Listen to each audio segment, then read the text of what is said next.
সুপ্রিয় শিক্ষার্থী, ফাতিমা উচ্চ বিদ্যালয়ের অনলাইন ক্লাসরুমে আবারও সকলকে স্বাগতম। আমি মনতোষ বিশ্বাস, সহকারী শিক্ষক। প্রিয় শিক্ষার্থী, আমরা জানি জীব দুই প্রকার, এক উদ্ভিদ, দুই প্রাণী। তবে প্রকার ভিন্ন হলেও কিন্তু উভয়ের মধ্যে একটা মিল দেখা যায়। কেমন? যেমন জীব থেকে অর্থাৎ প্রাণী থেকে আবার নতুন নতুন প্রাণীর সৃষ্টি হয়, আবার উদ্ভিদ থেকেও কিন্তু নতুন নতুন উদ্ভিদের সৃষ্টি হয়। তো এই দুইটা ক্ষেত্রে কিন্তু মিল দেখা যায়। এখন আমার প্রশ্ন যে কেন এই উদ্ভিদ বা প্রাণী এই থেকে নতুন নতুন উদ্ভিদ বা প্রাণীর সৃষ্টি হয়? এক জীব থেকেও যেমন নতুন জীবের সৃষ্টি, মানুষ থেকে মানুষ, পশু পাখি থেকে পশু পাখি, যে যেমন ঠিক তেমনই তার সন্তান অর্থাৎ প্রতিরূপ সৃষ্টি করে। একই রকম উদ্ভিদেরও কিন্তু প্রতিরূপ সৃষ্টি করে। কিন্তু এই প্রক্রিয়াটা কেন, এটা কেন ঘটে থাকে? আমরা উদ্ভিদের কথায় চলে আসি। উদ্ভিদ যেমন আমরা একটা ছবি দেখি আগে। এখানে একটা আম গাছ, আম গাছে অসংখ্য আম হয়েছে, অসংখ্য আম, তাই না? আমরা জানি এই আম গাছ থেকে কি হয়, আমের বীজ হয়, অর্থাৎ উদ্ভিদ থেকেও বীজ হয়।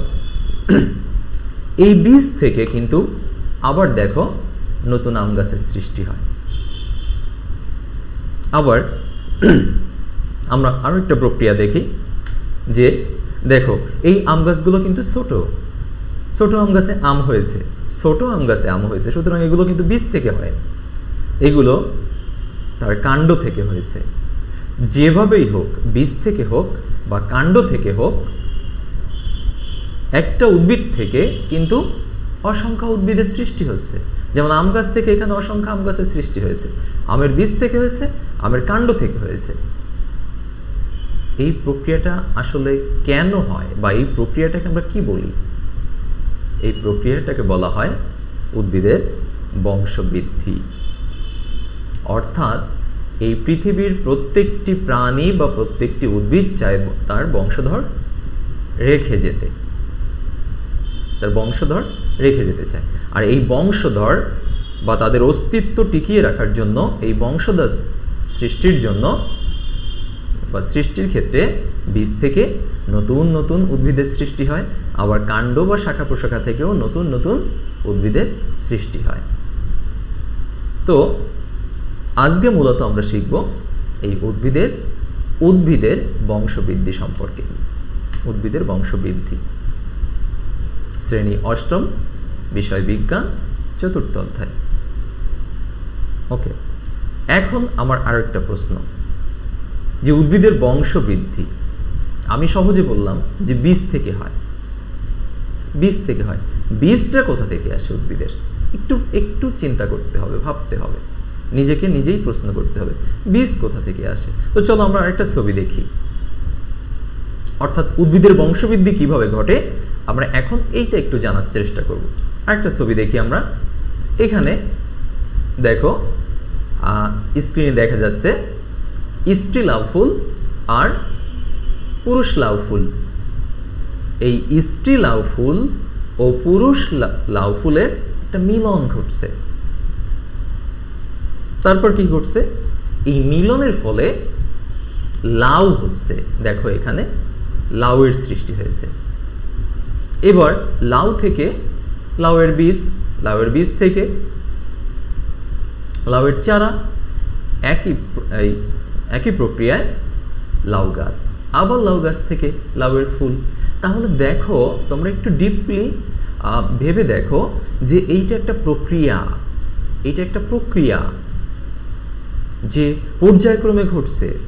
উদ্ভিদের বংশবৃদ্ধির ক্ষেত্রে পর্যায়ক্রমে ঘটছে। কেমন?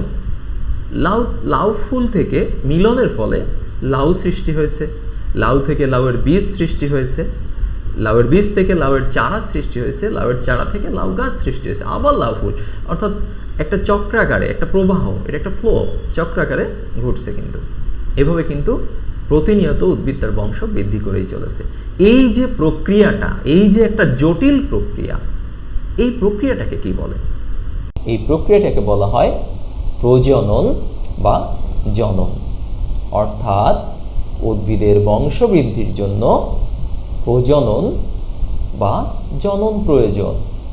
প্রজনন বা জননের মাধ্যমে উদ্ভিদের বংশবৃদ্ধি ঘটে থাকে। তাহলে চলো আমরা জেনে নেই প্রজনন বা জনন কাকে বলে। যে জটিল প্রক্রিয়ায় জীব তার প্রতিরূপ বা বংশবৃদ্ধি সৃষ্টি করে তাকে জনন বা প্রজনন বলে। ওকে, এখন আমরা একটু আবারও সেই পূর্বের ছবিটিতে যেতে চাই। সেই আম গাছ, অসংখ্য আম হয়েছে। এখানে আমরা দেখতে পাচ্ছি আমের বীজ থেকে আম গাছ হয়েছে, আমের চারা হয়েছে। আবার এখানে অসংখ্য ছোট ছোট আমের চারায় আম ধরেছে, মানে এটা নিশ্চয়ই তার অঙ্গ থেকে হয়েছে। যেমন আমি নিচে আরেকটা ছবির মাধ্যমে দেখাই, কলম, এখানে একটা পেঁপে গাছে কলম করা হয়েছে। তার মানে প্রজনন কিন্তু আবার একভাবে হয় না। দেখো, আমের বীজ থেকে আম গাছ হচ্ছে, আবার কলমের মাধ্যমে অর্থাৎ কাণ্ড বা ডালপালা থেকেও কিন্তু নতুন নতুন গাছের সৃষ্টি হচ্ছে।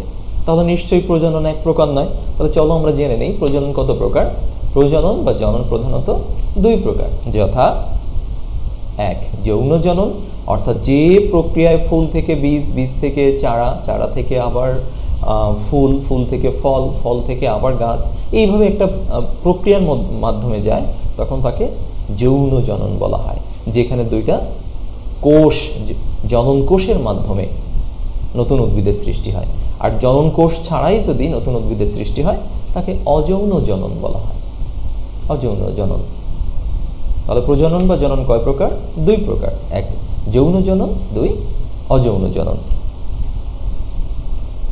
এখন আমরা মূলত অযৌন জনন সম্পর্কে জানব। অযৌন জনন, অযৌন জনন কাকে বলে? আমি আগেই বলে গিয়েছি, আমরা একটু খেয়াল করি। যে প্রক্রিয়ায় দুটি ভিন্ন ধর্মী জনন কোষের, দুটি ভিন্ন ধর্মী জনন কোষের মিলন ছাড়াই জনন সম্পন্ন হয়, তাই অযৌন জনন, জনন কোষ ছাড়া। আচ্ছা, তো এই অযৌন জনন সাধারণত কোন শ্রেণীর উদ্ভিদে ঘটে থাকে? নিম্ন শ্রেণীর জীব বা উদ্ভিদের ক্ষেত্রে এই অযৌন জননের প্রবণতা বেশি। এই অযৌন জননকে আবার দুই ভাগে ভাগ করা যায়, এক স্পোর উৎপাদন, দুই অঙ্গজ জনন। স্পোর উৎপাদন, অঙ্গজ জনন। তাহলে আমরা কি শিখলাম? প্রথমে উদ্ভিদের বংশবৃদ্ধি। উদ্ভিদের বংশবৃদ্ধির ক্ষেত্রে প্রজনন, প্রজনন দুই প্রকার, এক অযৌন জনন আর যৌন জনন। তার মধ্যে অযৌন জনন আবার দুই প্রকার, স্পোর উৎপাদন আর অঙ্গজ জনন। এসো এবার আমরা একটা ভিডিও ক্লিপ দেখি। তোমরা সবাই মনোযোগ সহকারে খেয়াল করবে যে ভিডিও ক্লিপে কি দেখা যাচ্ছে। कई बार विभाजित होकर देखो बहुत से केंद्रक बनाता है। इनमें से प्रत्येक केंद्रक थोड़े से कोशिका द्रव्य के साथ एक बीजाणु में बदल जाता है। परिपक्व होने पर बीजाणु धानी फट जाती है।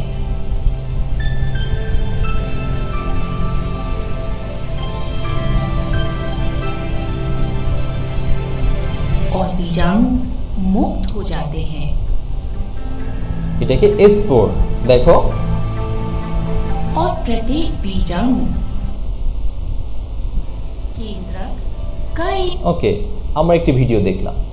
এই যে ভিডিওতে আমরা দেখতে পেলাম যে উদ্ভিদের মধ্যে বীজথলি উৎপন্ন হয়েছে।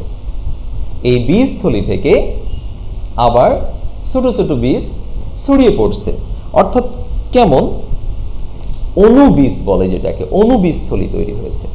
এই যে নিম্ন শ্রেণীর একটা উদ্ভিদ, এখানে অণুবীজথলি তৈরি হয়েছে। এরপর দেখো এই অণুবীজ বা একটা অঙ্গের সৃষ্টি হয়, এটাকে অণুবীজথলি, যেটাকে আমরা ভিডিওতে দেখেছি গোলাকৃতির একটা অণুবীজথলি তৈরি হয়েছে। এই অণুবীজথলিতে কিন্তু অসংখ্য অণুবীজ আছে। বীজ বা অণুবীজ অসংখ্য অণুবীজ আছে। আচ্ছা, তবে কখনো কখনো কিন্তু আবার একটি থলিতে একটি অণুবীজও থাকতে পারে। তাহলে আমরা ভিডিওতে দেখলাম যে নিম্ন শ্রেণীর একটা উদ্ভিদ, এই উদ্ভিদে একটা থলি তৈরি হয়েছে, সেই থলির মধ্যে কিছু বীজ আছে যেটাকে বলে অণুবীজ, এবং সেই অণুবীজগুলো কি বিস্ফোরিত হয়ে ছড়িয়ে পড়ছে, তাই না? আমরা কিন্তু অনেকগুলো বীজ দেখেছি, কিন্তু এই অণুবীজ থলির মধ্যে কিন্তু আবার একটা বীজ হতে পারে, আবার বাইরেও কিন্তু আমরা থলির মধ্যে দেখেছি, থলির বাইরেও কিন্তু বীজ হতে পারে। তাহলে এই অণুবীজ যদি থলির বাইরে উৎপন্ন হয় তাহলে এদের বহি অণুবীজ বলে। অণুবীজ যদি থলির বাইরে উৎপন্ন হয় তাহলে বহি অণুবীজ। তাহলে কি দাঁড়ালো? একটা থলির মধ্যে বীজ উৎপন্ন হয়েছে যাকে আমরা অণুবীজ বলছি। এই অণুবীজ কিন্তু অনেকগুলো দেখেছি আমরা, কিন্তু অণুবীজ অনেকগুলো না, একটাও থাকতে পারে। আবার এই অণুবীজ কখনো বাইরে উৎপন্ন হতে পারে, একে বহি অণুবীজ বলা হয়। এই বহি অণুবীজের কোনো কোনোটিকে আবার কনিডিয়াম বলা হয়, কনিডিয়াম। তো আমরা এরপরে আমরা যে প্রক্রিয়াটি ভিডিওতে দেখলাম তাকে বলা হবে স্পোর উৎপাদন। স্পোরের মাধ্যমে কি অযৌন জনন ঘটে থাকে উদ্ভিদের, স্পোর উৎপাদনের মাধ্যমে। তো আমরা দেখি যে কিভাবে স্পোর উৎপাদন ঘটলো বা স্পোর উৎপাদনের বৈশিষ্ট্যগুলো কি। এক, নিম্ন শ্রেণীর উদ্ভিদে স্পোর উৎপাদনের মাধ্যমে এই বংশ রক্ষার প্রবণতা বেশি দেখা যায়। তাহলে কোন ধরনের উদ্ভিদে স্পোরের মাধ্যমে বংশবৃদ্ধি ঘটে? নিম্ন শ্রেণীর উদ্ভিদে। দুই, অণুবীজবাহী একটি অঙ্গের সৃষ্টি হয়, বীজবাহী একটা অঙ্গের সৃষ্টি হয় যাকে অণুবীজ থলি বলা হয়।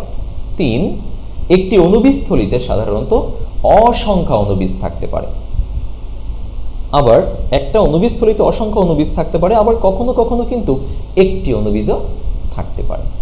আবার অণুবীজ কিন্তু থলির বাইরে উৎপন্ন হতে পারে, এদেরকে বহি অণুবীজ বলা হয়। আচ্ছা, এই বহি অণুবীজের কোনো কোনোটিকে আবার কনিডিয়াম বলে, যেমন স্পাইরোগাইরা, আবার মিউকর। এরা সাধারণত নিম্ন শ্রেণীর উদ্ভিদ।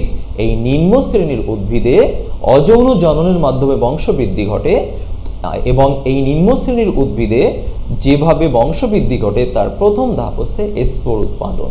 স্পোর উৎপাদন কিভাবে ঘটে আমরা ভিডিওতে দেখেছি, যে একটা অণুবীজ থলি তৈরি হয়, তার মধ্যে বীজ দেখা যায়, সেই বীজগুলো ফেটে বিস্ফোরিত হয়ে ছড়িয়ে পড়ে। তবে এই অণুবীজ আবার কখনো বাইরেও থাকতে পারে, আবার একটা অণুবীজও থাকতে পারে। তবে অণুবীজের এই বহি অণুবীজের কিন্তু কোনো কোনোটিকে কনিডিয়াম বলা হয়। চলো আমরা আরেকটা চিত্র দেখি।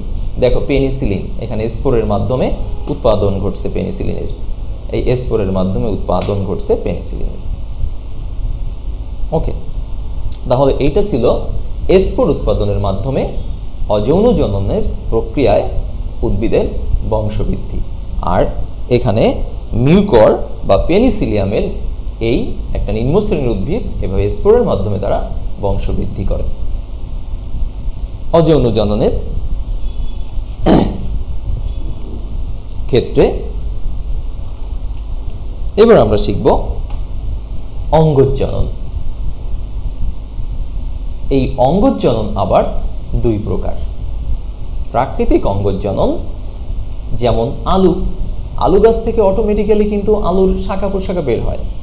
আবার এই আলু কিন্তু বীজ নয়, এই কাণ্ড থেকে দেখো আবার নতুন গাছের সৃষ্টি হচ্ছে। এরপর কৃত্রিম অঙ্গজনন, দেখো সেই কলম, কৃত্রিম অঙ্গজনন। তাহলে আমরা প্রজনন আমরা জানলাম দুই প্রকার, যথা অযৌন জনন, যৌন জনন। তার মধ্যে অযৌন জনন আমার দুই প্রকার, স্পোর উৎপাদন ও অঙ্গজনন। স্পোর উৎপাদন আমরা শিখেছি, এবার আমরা শিখছি অঙ্গজনন। অঙ্গজনন কয় প্রকার? দুই প্রকার, প্রাকৃতিক অঙ্গজনন, কৃত্রিম অঙ্গজনন। আচ্ছা, অর্থাৎ কৃত্রিম অঙ্গজনন কি? আমরা যদি কোনো প্রক্রিয়ার মাধ্যমে উদ্ভিদের অঙ্গ থেকে নতুন উদ্ভিদের আমরা সৃষ্টি করি, তাহলে সেটা কৃত্রিম অঙ্গজনন। যেমন আমরা কলম বা শাখা কলম দিয়ে থাকি। আবার কৃত্রিমভাবে যদি অটোমেটিক্যালি যদি একটা উদ্ভিদের কাণ্ড থেকে অন্য উদ্ভিদের সৃষ্টি হয়, বীজ ছাড়াই, কোনো মিলন ছাড়াই, তাহলে তাকে প্রাকৃতিক অঙ্গজনন বলা হবে। ওকে, এইবার আমরা একটু দেখি প্রাকৃতিক অঙ্গজনন কাকে বলে বা প্রাকৃতিক অঙ্গজনন কিভাবে ঘটে থাকে। প্রাকৃতিক অঙ্গজনন প্রথমত উদ্ভিদ দেহের খণ্ডায়নের মাধ্যমে ঘটে থাকে। প্রাকৃতিক অঙ্গজনন কিভাবে ঘটে থাকে? তোমরা নিশ্চয়ই শ্যাওলা দেখে থাকবে, কচুরিপনা দেখে থাকবে। পুকুরে যদি শ্যাওলা থাকে, কচুরিপনা থাকে, দেখবে একটা কচুরিপনা থেকে কিন্তু অসংখ্য কচুরিপনা হয়ে গেছে। কিভাবে হয়? এটা বীজের মাধ্যমে হয় না, অর্থাৎ তার অঙ্গ থেকে আরো অসংখ্য কচুরিপনা সৃষ্টি হয়। তো এটা কিন্তু প্রাকৃতিকভাবে ঘটছে, এটা মনুষ্য দ্বারা সৃষ্ট নয়, প্রাকৃতিকভাবে ঘটছে। তাহলে দেহের খণ্ডায়নের মাধ্যমে ঘটে থাকে। সাধারণত নিম্ন শ্রেণীর উদ্ভিদে এ ধরনের জনন দেখা যায়, যেমন স্পাইরোগাইরা, মিউকর ইত্যাদি উদ্ভিদের দেহে কোনো কারণে খণ্ডিত হলে প্রতিটি খণ্ড একটি স্বাধীন উদ্ভিদ হিসেবে জীবনযাপন শুরু করে। প্রাকৃতিক অঙ্গজননের দ্বিতীয় ধাপ, এখানে স্পাইরোগাইরা, মিউকর, দ্বিতীয় ধাপ হচ্ছে মূলের মাধ্যমেও কিন্তু অঙ্গজনন ঘটে থাকে। মূলের মাধ্যমে তোমরা বাঁশ গাছ চেনো, বাঁশ গাছের মূল থেকে আবার নতুন বাঁশ গাছের সৃষ্টি হয়, মূলের মাধ্যমে কিন্তু ঘটে। আবার মিষ্টি আলু বা আলু নয়, মিষ্টি আলু কিন্তু মূলের থেকে নতুন আলু সৃষ্টি হয়। তো যেসব উদ্ভিদের মূল থেকে নতুন উদ্ভিদের সৃষ্টি হয়, যেমন পটল, সেগুন, ঠিক আছে, আবার মূল খাদ্য সঞ্চয়ের মাধ্যমে বেশ মোটাও রসালো হয়, এর গায়ে আবার কুড়ি সৃষ্টি হয়, তা থেকে নতুন উদ্ভিদ গজায়, যেমন মিষ্টি আলু। তাহলে আমরা শিখলাম জনন দুই প্রকার, যৌন জনন, অযৌন জনন।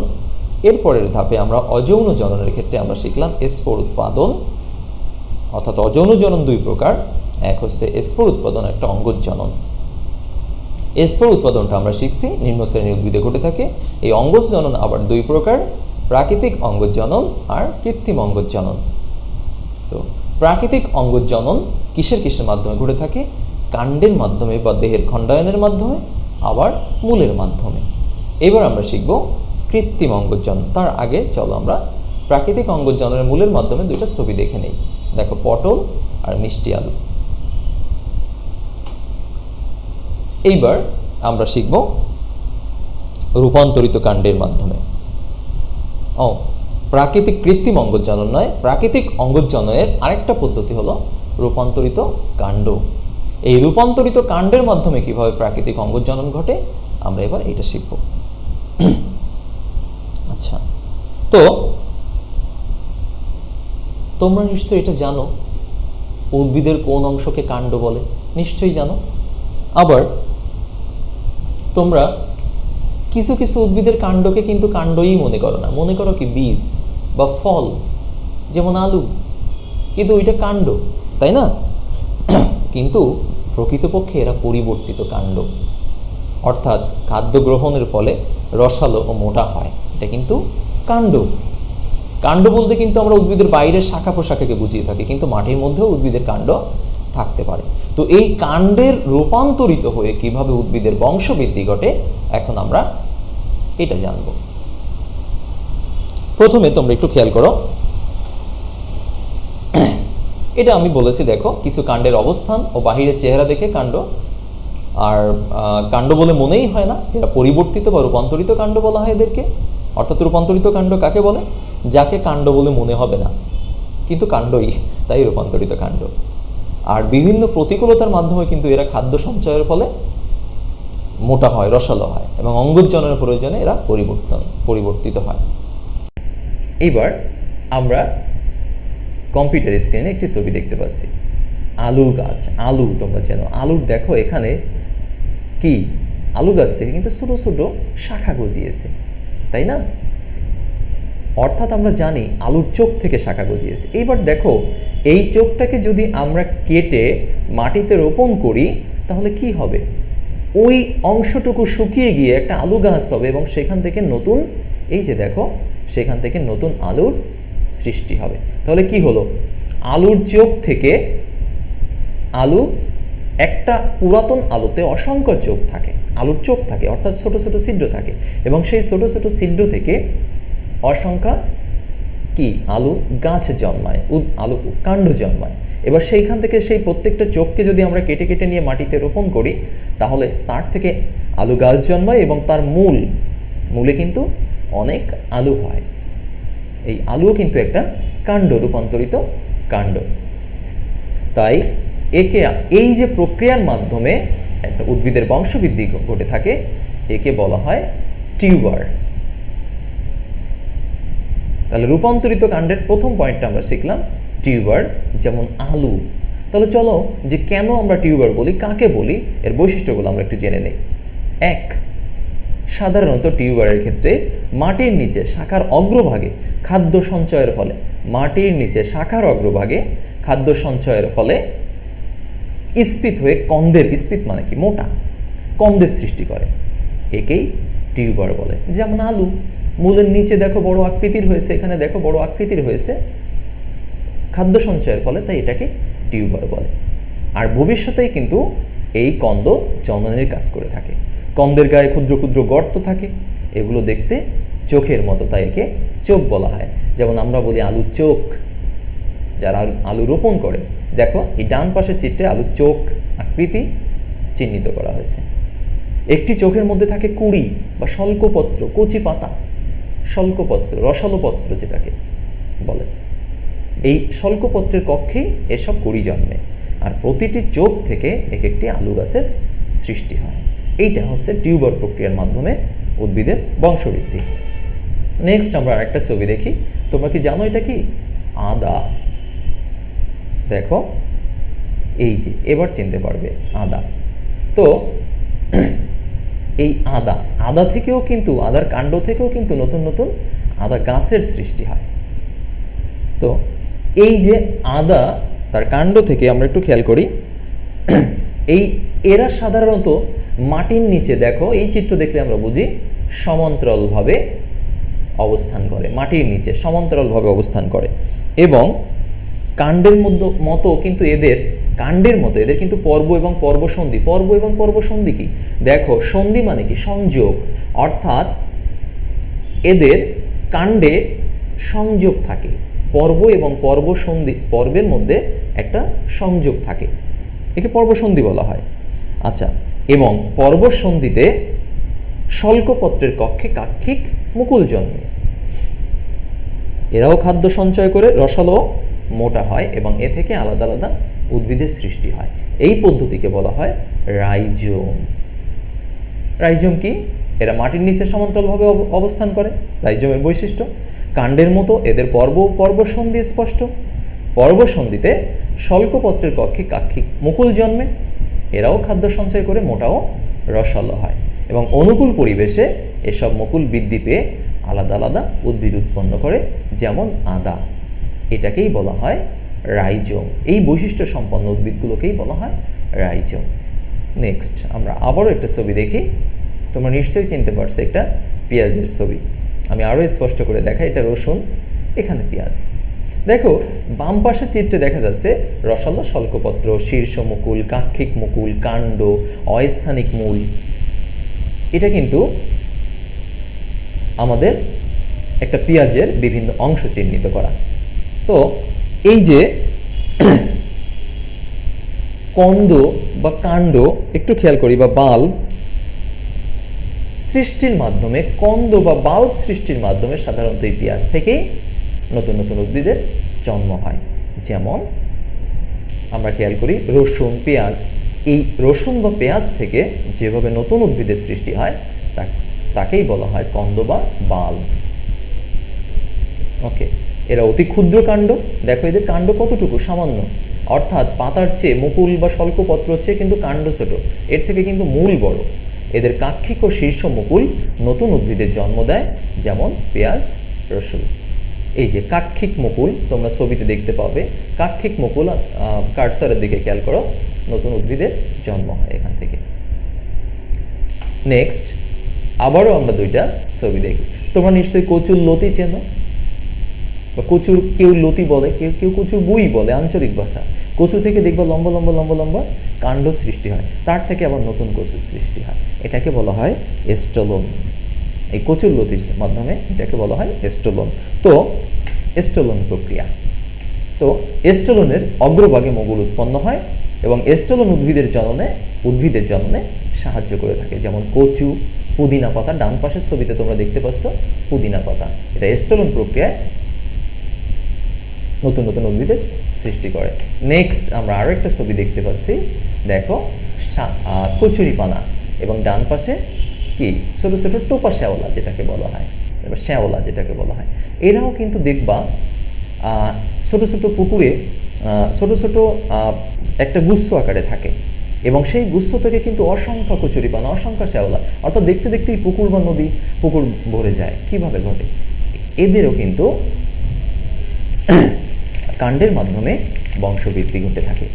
আর এই যে এই কচুরিপানা বা টোপা শ্যাওলা বা শ্যাওলা থেকে যে প্রক্রিয়ায় নতুন উদ্ভিদের সৃষ্টি হয় তাকে বলা হয় অফসেট। তো আমরা একটু দেখে নেই, এখানে কচুরিপানা, টোপাপানা ইত্যাদি জলজ উদ্ভিদের শাখা কাণ্ড বৃদ্ধি পেয়ে একটি নতুন উদ্ভিদ উৎপন্ন করে। শাখা কাণ্ড বৃদ্ধি পেয়ে কিছুদিন পর মাতৃ উদ্ভিদ থেকে এটি বিস্তীর্ণ হয়ে, যেটা মনে রাখতে হবে, বিস্তীর্ণ হয়ে যায়, স্বাধীন উদ্ভিদে পরিণত হয়, যেমন কচুরিপানা। নেক্সট আমরা আরও একটি ছবি দেখি। দেখো এখানে কিন্তু কাণ্ডটা উদ্ভিদের বাইরে, এটা কিন্তু ফল নয়। এখানে যে ছবিতে তোমরা স্ক্রিনে যে ছবি দেখতে পাচ্ছ, এটা কিন্তু ফল নয়, কাণ্ড। কিন্তু এটা কিন্তু মাটির নিচে নয়, এটা শাখায় ঝুলছে কাণ্ডটা এবং রূপান্তরিত হয়েছে, বড় আকৃতির হয়েছে খাদ্য গ্রহণের ফলে। তো এইখানেও দেখতে পাচ্ছ স্ট্রবেরি, তারপরে এইখানে দেখতে পাচ্ছ, ঠিক আছে। এই যে প্রক্রিয়া, অর্থাৎ কাণ্ড যখন কি শাখা প্রশাখা থেকে থাকে বা রূপান্তরিত হয়, হঠাৎ হঠাৎ শাখা প্রশাখার কোথাও রূপান্তরিত হয়, তখন এই যে প্রক্রিয়া, এই প্রক্রিয়াকে বলা হয় বুলবিল। তো কোনো কোনো উদ্ভিদের কাক্ষিক মুকুলের বৃদ্ধি যথাযথভাবে না হয়ে একটি পিণ্ডের মতো আকার ধারণ করে। দেখো প্রত্যেকটা পিণ্ডের মতো আকার ধারণ করছে, এদেরকে বুলবিল বলা হয়। এসব বুলবিল কিছুদিন পর গাছ থেকে খসে মাটিতে পড়ে এবং নতুন গাছে জন্ম দেয়, যেমন চুপড়ি আলু, যেমন মিটো আলু যেটাকে বলে। এছাড়াও আরও একটা পদ্ধতিতে রূপান্তরিত কাণ্ডের মাধ্যমে নতুন উদ্ভিদের জন্ম হয়, তা হলো পাতার মাধ্যমে। আমরা পাথরকুচি পাতা সবাই চিনি, এই পাতার মাধ্যমেও কিন্তু কাণ্ড রূপান্তরিত হয়ে নতুন নতুন উদ্ভিদের সৃষ্টি হয় পাতার মাধ্যমে।